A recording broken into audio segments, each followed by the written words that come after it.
Welcome back to part 2 of the Black Ops retrospective. In this part, I'm going to be going over the multiplayer, and like the kids of today cranking out 90s and going all hardcore in Fortnite, I was Justin. Friend here, Justin, and he's cracked at Black Ops. I got home and I grinded from level 1 all the way to 15th prestige, and yes, 15 prestiges were in this one. Level 50, that was me. I was that kid. You had these people going all out, getting victory royales. I was dropping Blackbird, Chopper Gunner, and dogs on Nuketown. The gameplay in Black Ops multiplayer is often seen as one of the most balanced. Treyarch took a step back from MW2, both literally in the sense of the engine they were using, as well as the if it's all broken and overpowered, then nothing's overpowered and broken. And not only were the guns balanced, but so were the perks, the killstreaks, the maps, and everything that worked together. Treyarch tried to balance everything as best as possible. This second part is going to be much shorter, but also much more cut and dry. Everything is easy to talk about, and I'm only going to go over a few things in terms of innovation, the guns, the maps, and why the gameplay was what it was, and give my thoughts and opinions on all of those. Unfortunately, unlike in Zombies, you kind of have to break everything down individually, and some parts, for example the customization, is much longer than say the map. But without further ado, let's talk about the customization. The amount of customization that was added into the Black Ops series was revolutionary. With the Creative Class 2.0 system, there were a lot of different ways to increase your creativity and show it off in game. One of the first things we can talk about is the primary weapons. In this game, there was 31 versus 23 in MW2. Considering that the guns and the maps were balanced much more efficiently than in MW2, we saw a lot more variety and choice in gun use. Not only this, we did see it with the secondary weapons as well, and the attachments that went along with it. Although we didn't see many innovative and new attachments for weapons, we did see some things like the underbarrel flamethrower, which looked like a noob tube, but shot a flamethrower. If you chose a red dot, you had the choice from 40 different shapes, 7 different lens colors, as well as 7 different reticle colors. My small brain can't do the math to compute how many total combinations of different choices there are, but that's a lot. If you take into account how many different kinds of camos there were as well, you have so many different combinations and possibilities to choose from. Your creativity is gonna shine, but doesn't shine as much as the gold camo. That's right, gold camo is added to every primary in this game, and it's the best looking gold, but it is the best looking gold camo I've ever seen, and I love it. To continue with more creativity, the player card was ultimately changed. Just as titles alone, there are so many different options. You have your standard ones that come in every game, such as the nationalities like flags, or your guns, or some sort of kill streak, but in this game you had much more. There were animated ones for your prestiges, you had different ones in terms of just general style, and you could choose a lot to customize your profile from. Combined with that, you have the new emblem creator. For the first time, you can be in charge of making your own emblem.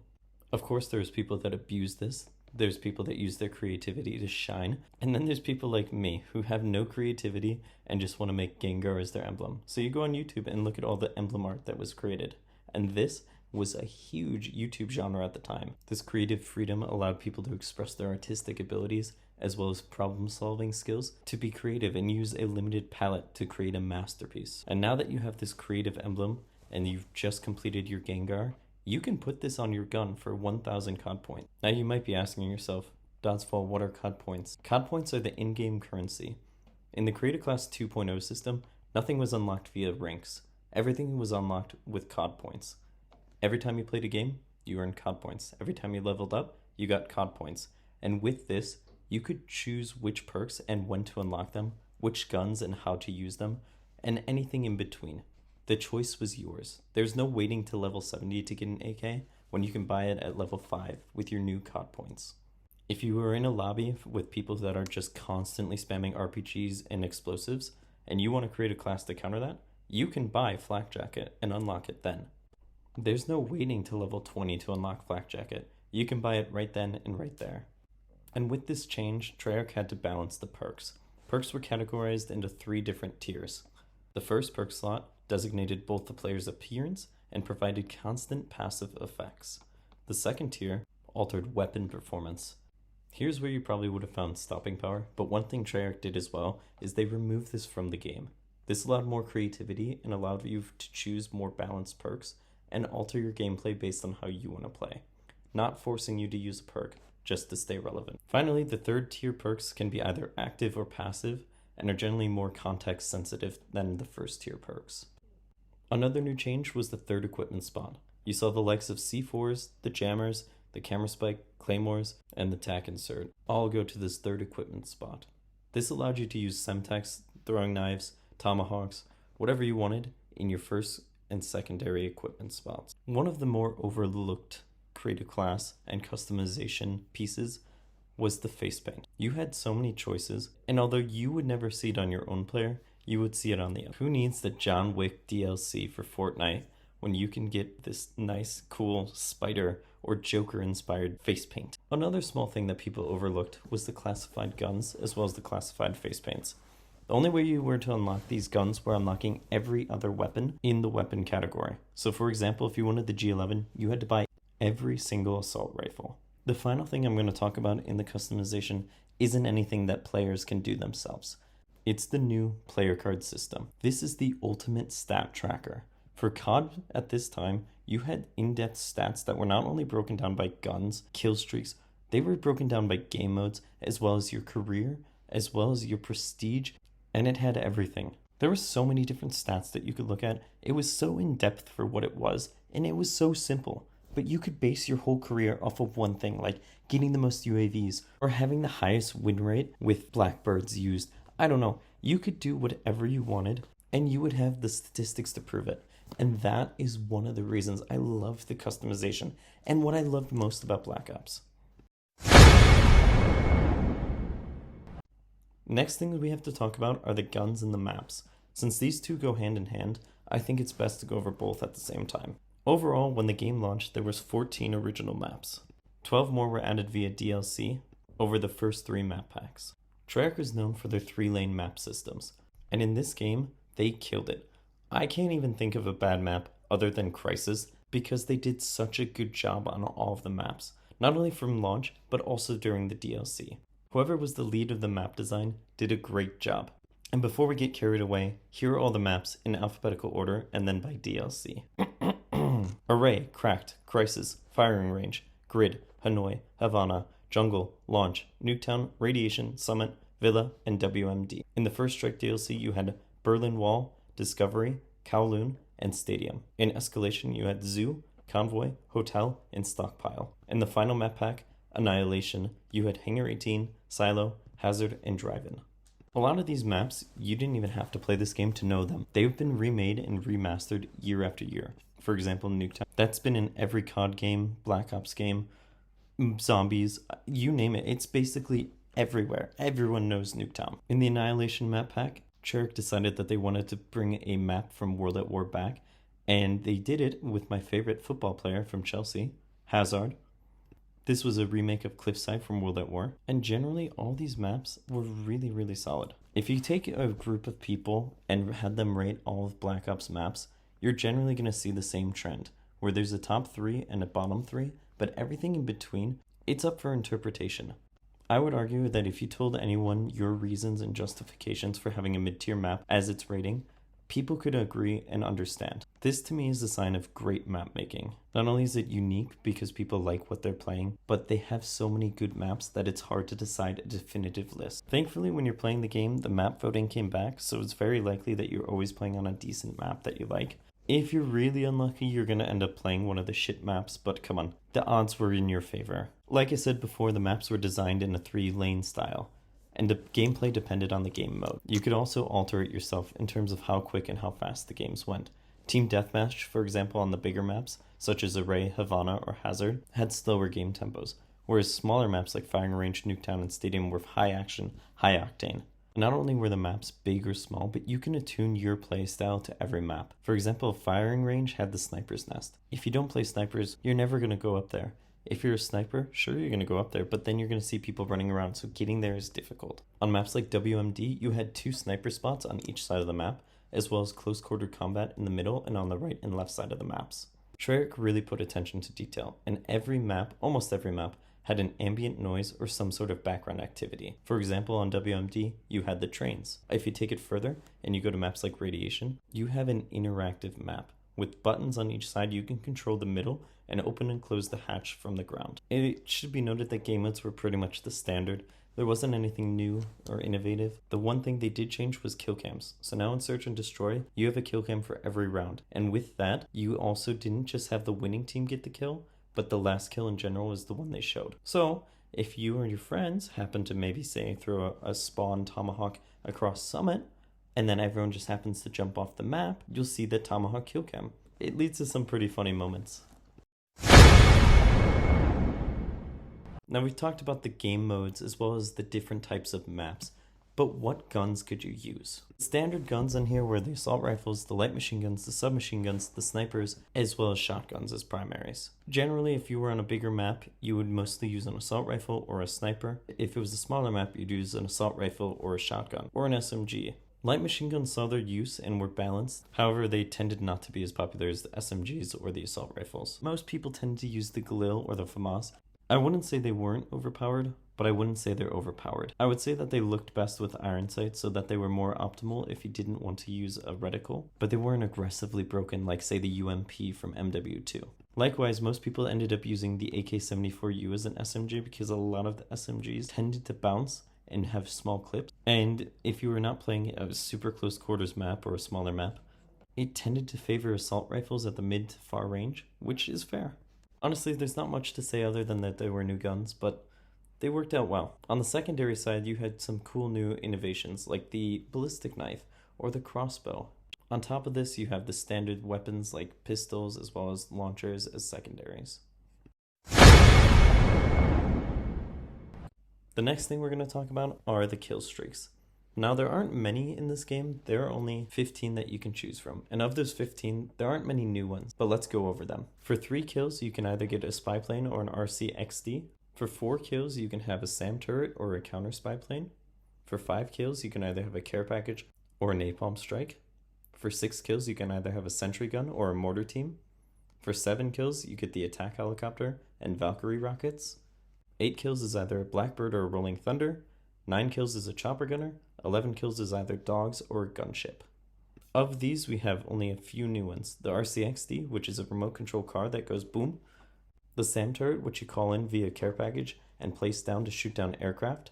The napalm strike, which throws down a line of napalm in a direction you choose. The mortar team is a redesigned version of the precision airstrike from MW2, and you place 3 different spots on the map where you want it to fire. The Valkyrie rockets come via a care package, and you shoot them out using a telescope and guide it from a first-person point of view to go and kill some enemies. At 8 kills, we have the new Blackbird. This allows you to see every enemy in real time on the minimap, not only just based on where they are, but also the direction they're looking, where they move, and it's updated in real time. It's like how you can see your own teammates, but you can see the enemy and which way they're looking. The Rolling Thunder drops bombs in a straight line across the whole map. This is just a stealth bomber but rebranded. The chopper gunner is the same as before, it's just redesigned in terms of how you use it. And then the gunship is basically an attack helicopter that you control on your own, and you can not only fire bullets, but missiles. And when I say control on your own, I mean you control where this goes, which way it looks, and you have full reign of what it does. One of the most innovative and best things that was added to Call of Duty and has never been seen again are the wager matches. These are game modes where you could play and gamble away your COD points. You can do a casual, fun, low tier that only costs 10 COD points. You could jump into a medium tier that costs 1,000, or you can go into high roller, risk it all on a random game mode for 10,000 COD points. In these games, you had 6 players, 4 game modes, and 3 different tiers, with only the top 3 people taking home a profit. The bottom 3 left with nothing. So what are these game modes? Well, the first you have is One in the Chamber. Each player is given an M1911 with 1 bullet and a knife. 1 hit from any weapon will kill the player, and for each time you kill someone, you get another bullet. However, each player only has 3 lives. Whoever has the most points at the end wins. Sharpshooter gives every player in the game the same weapon when they spawn. Selected at random, every 45 seconds a new weapon is selected. For every kill you get consecutively without dying, you'll get a perk up until your 4th kill when you get 2 times points. The player with the most points at the end is the winner.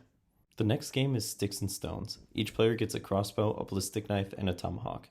Points are attained via kills either by the crossbow or ballistic knife. If you kill someone with a tomahawk, their scores reset, and they go back to 0 points. They also get humiliated with a huge bankrupt sound effect, and whoever has the most points at the end wins. The last and arguably the most popular gun game. Every player starts out with a python, and every time they kill, they get a new weapon up until they get to the last weapon. On the way to the top, you can be set back. Accidentally committing Sudoku or getting killed by a player via a knife will send you back 1 tier. If you get a rocket launcher and you end up committing friendly fire completely on accident, doesn't matter if you got the kill, you're back on that same weapon. These game modes were loved by everyone, both casuals and competitive players alike. You could party up with your friends and play the casual as much as you'd like. It's only 10 COD points, and it's just for fun. The medium tier you can play with your friends, however, 1,000 is a lot more. The high roller you cannot play with anyone. When you jump in there, you're on your own, random game mode, it puts you to the test. And that is the high stakes, high reward. No one's really sure as to why they didn't bring it back in Black Ops 2, but these game modes were so fun. Everyone enjoyed these. My personal favorite gun game, then sharpshooter, then one in the chamber, and then sticks and stones. Not to say sticks and stones was bad, it just wasn't my favorite. But I love the bankrupt. The last but most unique part of the game was combat training. Combat training was the loneliest way to play. You played either with a friend or with someone split screen. It was set up with bots in order to improve not only your ability, but to get you familiar with the maps and how each game mode works.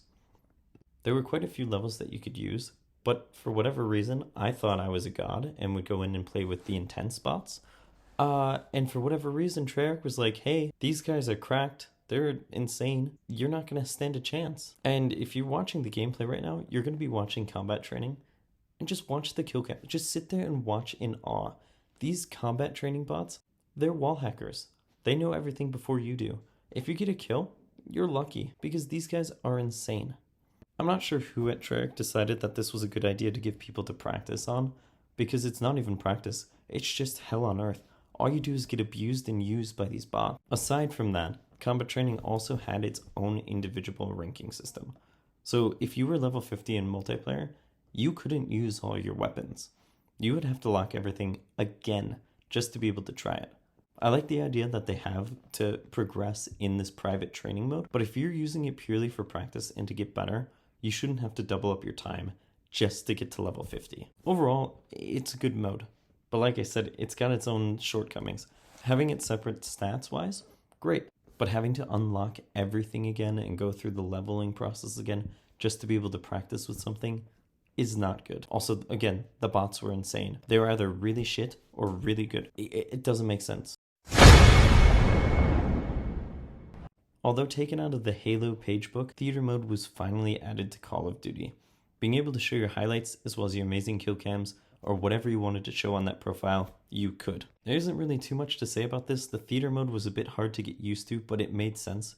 You could follow it, you could change your montage, you could edit more efficiently for montages, and you can get cool B-roll. Using plutonium, I'm not able to get into theater mode, so I can't show you how it's done, but I wish I could. And again, like I said, nothing revolutionary, but it's the first time in COD, so it's good to have. But my hope will never die.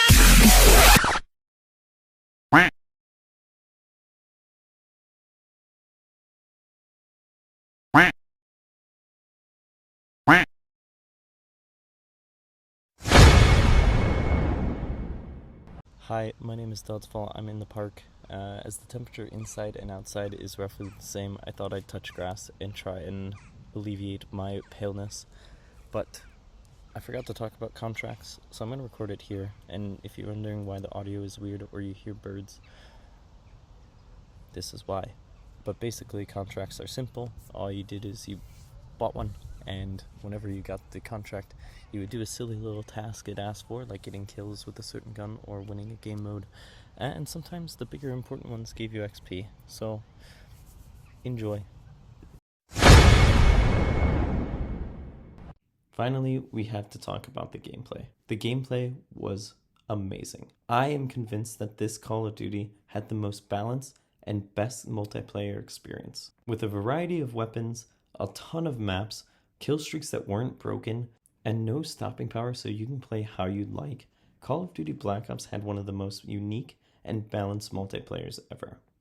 I just remember playing this game and going around with all the different guns, shooting, figuring out the maps, and just having a good time.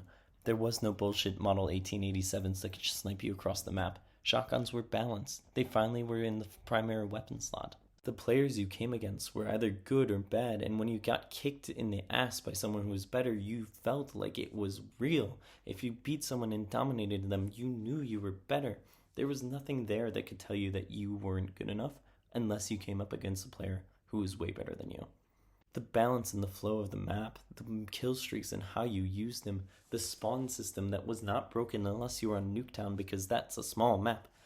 It was amazing. It came natural. The fun mechanics of the game, the ability to go for high kill streaks in game modes like Demolition, or to play objectively like Search and Destroy, and just mess around with kill cams. You had so many different ways to play that you could do what felt right and have a good time. If you wanted to ninja defuse, this was huge in Call of Duty at the time. You could. If you wanted to play and make a funny moments montage, people were active and talking. You had a community that was together. These people were playing as if it was fun time instead of a competitive time.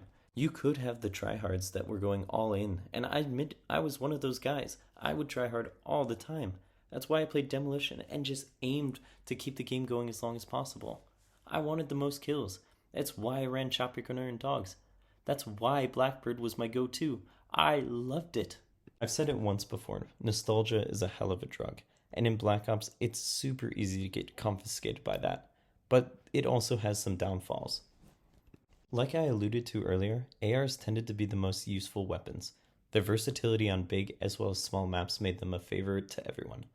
Although the kill streaks were low kill streaks, they were pretty easy to get if you had a team that knew what they were doing. So if you ended up running into a game where you had a full team, lots of people would leave early. The ability to snowball kill streaks after you've already gotten one Blackbird, it was insane. You'd have Blackbird upon Blackbird upon Blackbird because your teammates were stacking them up, and everyone was able to snowball their kill streaks. The momentum was definitely one-sided once it got rolling. In my perspective, it's something to overlook, but I was also on the winning side and had teammates that were also really good. My party, we played optimally. We had people that were going for the kills in spawn trapping. On top of that, we had 2 people that would go and just defuse or plant the bomb to give us the most time possible. So on my perspective, I definitely had a good time, which is why I understand if you were not one of the good players or you just struggled to get kills, there was no bullshit mechanics that could get you something easily like noob tubes. And to me, that is the golden period of COD, both at my peak as well as the game's peak.